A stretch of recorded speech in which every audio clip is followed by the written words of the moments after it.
جب یہ آپ کے لوگ پکڑ کے لے جاتے ہیں، نیب والے بند کر دیتے ہیں اور آپ لوگ اکٹھے ہو کے بیٹھتے ہیں، تو آپ کی موسٹ آف دا جو ٹائم ہے آپ کا ایئر جو جاتا ہے، آن ایئر جاتا ہے، وہ اس پہ گزر جاتا ہے مجھے پکڑ کے 6 مہینے جی اندر ہاں رکھا. بالکل. یہ ایک ویری بیڈ اپروچ ہے.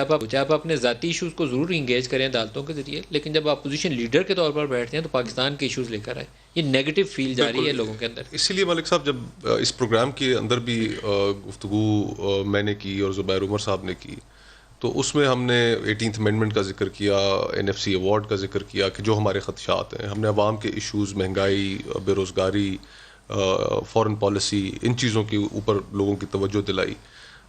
یہ بات آپ کی درست ہے کہ تھوڑا سا آپٹکس کے اندر وہ شاید اس طرح سے پذیرائی اس چیز کو نہیں ملتی، لیکن حکومت کی بھی تو آپ دیکھیے کہ پچھلے 2 سالوں میں حکومت کے پاس جب پروگریس نہیں ہے دکھانے کے لیے کسی بھی شعبۂ زندگی میں، ایک شعبۂ زندگی مجھے بتا دیں جس کے اندر حکومت کی طرف سے کوئی بہتری لائی گئی ہو.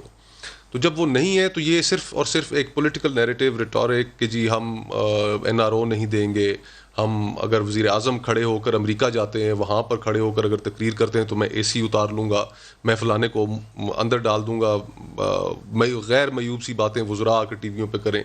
تو یہ ایک ایسا ماحول ڈیلیبریٹلی کریٹ کرتے ہیں کہ جس میں ایشوز کے اوپر گفتگو ہو نہ سکے. اب اگر صرف نیب اور پاکستان کے اندر جو کارروائیاں ہو رہی ہیں اس پہ آپ یورپین یونین کی رپورٹ دیکھ لیں.